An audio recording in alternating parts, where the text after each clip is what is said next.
చిట్టి పెసరట్టుకి కావాల్సిన పదార్థాలు ఏంటో ఒకసారి చూసేయండి. చిట్టి పెసరట్టుకు కావాల్సిన పదార్థాలు: పెసరపిండి, ఉల్లిపాయ ముక్కలు, పచ్చిమిర్చి ముక్కలు, కొత్తిమీర, నూనె. చిట్టి పెసరట్టుకి కావాల్సిన పదార్థాలు ఏంటో చూస్తారు కదా. ఇప్పుడు ప్రాసెస్ స్టార్ట్ చేసేద్దాం. So ready Lavanya? Ready. Lavanya, నేను లవ్ అని పిలవచ్చా? పిలవండి, no problem. Yes. So my dear love, first ఏం చేయాలి? ఫస్ట్ ప్యాన్ పెట్టుకోవాలి, స్టవ్ ఆన్ చేసి. సో మనం యాక్చువల్గా దోశలు స్టార్ట్ చేసే ముందు నిన్ను పొడుపు కథ అడుగుతా, ఆలోచించి ఎపిసోడ్ అయిపోయేలోపు నాకు ఆన్సర్ చెప్పాలి. Okay okay. సో క్వశ్చన్ ఏంటంటే, అమ్మాయిలకి అబ్బాయిలకి ఒకలాగే ఉంటుంది, ఏంటది? తెలివి. వేరే వేరే ఉండే ఒక్కొక్కరికి. చేతి వేళ్ళ. కాదు. ముక్కు మూతి. అవి అందరికీ డిఫరెంట్గా ఉంటాయి. మరి ఇంకేంటి? ఎపిసోడ్ అయిపోయే లోపల ఆన్సర్ చెప్పాలి. Okay okay. ఎస్. ఈ లోపల మనం స్టార్ట్ చేసేద్దామా? ఓకే. చిన్న చిట్టి దోశలు వేసేసుకుందాం. దోశలకి అవి పెసరట్లు. పెసరట్లు వేసేసుకుందాం. Okay, start.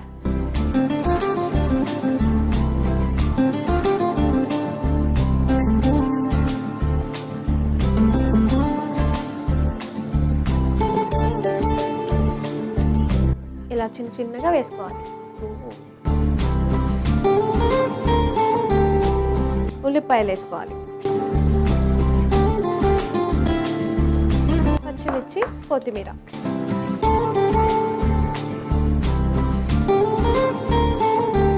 కొత్తిమీర కొంచెం.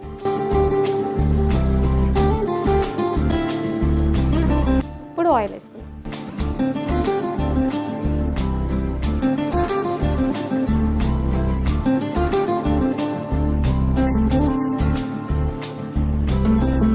సెకండ్ సైడ్ ఫ్లిప్ చేయొచ్చా? చేయకూడదు. Point to be noted. ఒక 30 seconds కుక్ అయిన తర్వాత మనం ప్యాన్ తీసేసి. ఇప్పుడు 30 seconds అయినా లేదా ఎట్లా తెలుస్తుంది? కౌంట్ చేస్తావా? నువ్వు ఉన్నావు కదా, లెక్క పెట్టు. పని లేదు, రెసిపీ నీది, లెక్క పెట్టేది నేనా? అవును.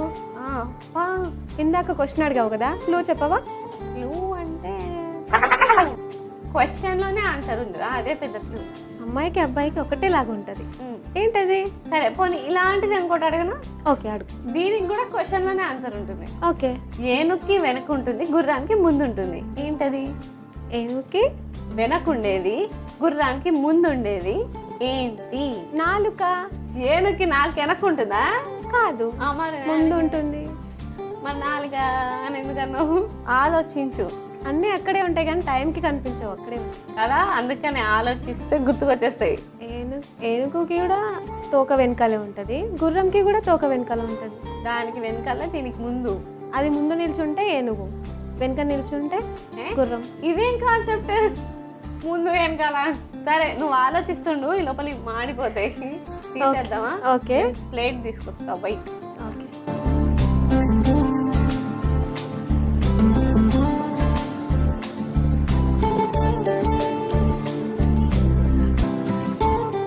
చిట్టి లావణ్య చిట్టి పెసరట్లు వేసింది కదా, సో రెడీ అయిపోయినాయి కాబట్టి ముందు స్టవ్ ఆఫ్ చేసేద్దాం. ఓకే.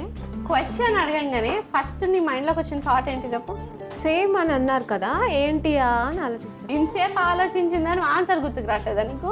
చెప్పాను తెలివి అని. పైగా క్వశ్చన్ లోనే ఆన్సర్ ఉంటుందని ఇంత పెద్ద హింట్ ఇచ్చాక కూడా.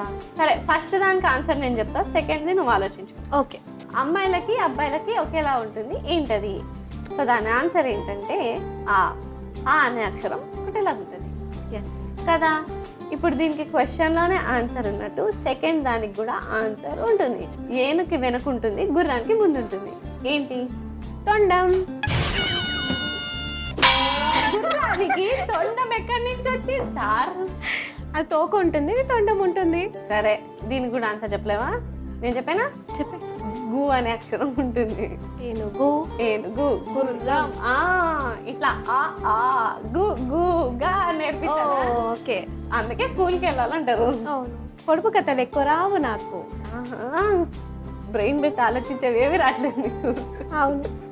మోడల్ మీద ఉన్న ఇంట్రెస్ట్ వీటి మీద ఉండదు కదా. సో ఎలా అయినా మన రెసిపీ రెడీ అయిపోయింది కాబట్టి సర్వ్ చేసేసావు. నాకు ఇస్తే నేను టేస్ట్ చేసేస్తా. ఓకే. ఇప్పుడు దానికోసం అల్లం చట్నీ రెడీ. అల్లం చట్నీ ఆల్రెడీ రెడీ చేసి తెచ్చుకున్నా. పెట్టేసే. టేస్ట్ చేసి ఎలా ఉందో చెప్పు. యా సో ఫైనల్లీ మా చిట్టి పెసరట్టు రెడీ అయిపోయింది. మరి లేట్ చేయకుండా దీనికి కావాల్సిన పదార్థాలు తయారు చేసే విధానం ఒకసారి చూసేయండి. చిట్టి పెసరట్టుకు కావాల్సిన పదార్థాలు: పెసరపిండి, ఉల్లిపాయ ముక్కలు, పచ్చిమిర్చి ముక్కలు, కొత్తిమీర, నూనె. చిట్టి పెసరట్టు తయారు చేసుకునే విధానం: ముందుగా స్టవ్ ఆన్ చేసి ప్యాన్ పెట్టాలి. అది వేడెక్కిన తర్వాత ఆ ప్యాన్ పై పెసరపిండితో చిన్ని దోసల్లా వేసుకుని దానిపై ఉల్లిపాయ ముక్కలు, పచ్చిమిర్చి ముక్కలు, కొత్తిమీర వేసి కొద్దిగా నూనె కూడా వేసి కొద్దిసేపు కుక్ చేసుకున్న తర్వాత సర్వింగ్ ప్లేట్ లోకి తీసి సర్వ్ చేసుకుంటే యమ్మీ చిట్టి పెసరట్టు రెడీ.